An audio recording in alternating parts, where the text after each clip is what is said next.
And from Dr. Brown, let us go to Dr. Bolanle Balogun, who is a consultant public health physician.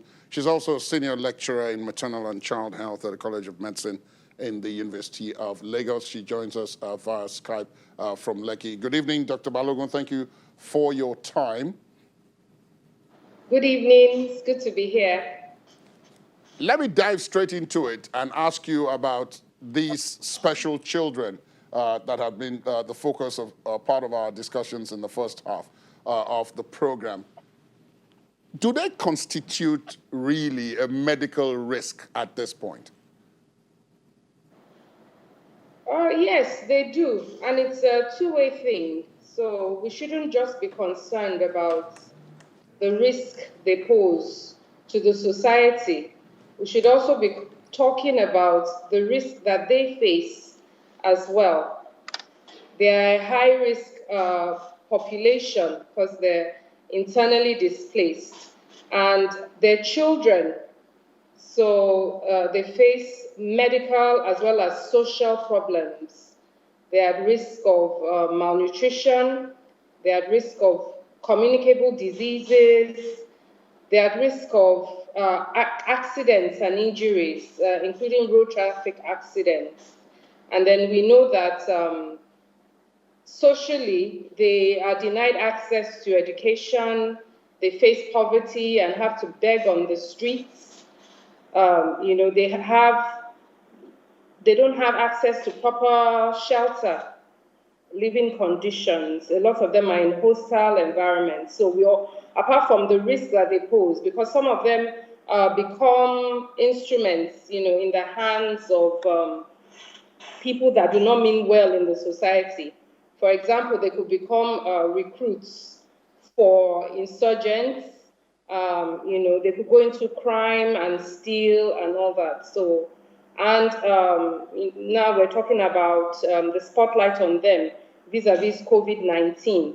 They could be a potential source of spread, not only of COVID-19, you know, but other communicable diseases. So the risk is vice versa. Indeed, indeed. When you say that the risk is both ways, that is understandable. What needs to be done with them now? What has been decided to be done with them is to hand them over. In many places, particularly in the northern part of the country, they're moving from one state to the other. Officially, they are being relocated to their states of origin. But some are also moving in other directions. And it's at that point that one is asking the question, what should we do with them now? If you agree that they are a risk of whatever sort, what should really be done to mitigate that?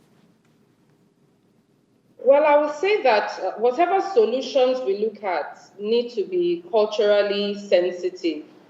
You know, it's a cultural thing, an issue that has been on for decades. It didn't just spring up now, and those things tend to be around for even many more decades to come. So it cannot be, you can't, you know, wish it away with a wave of a hand.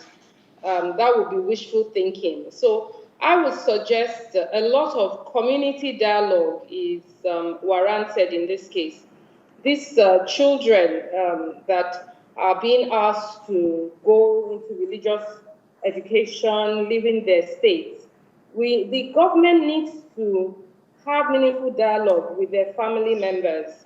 It's not enough to waive a threat of, you know, jail sentence and all of that. When that threat is no longer there, these children are going to be pushed back into the streets or to other states that would have them or would not notice them.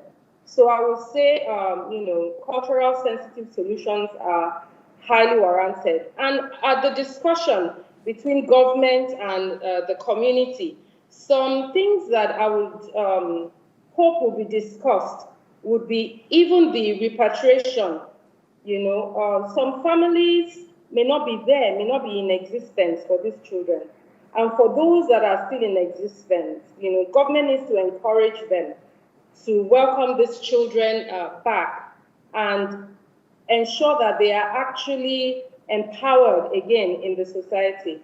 Government has a role to play.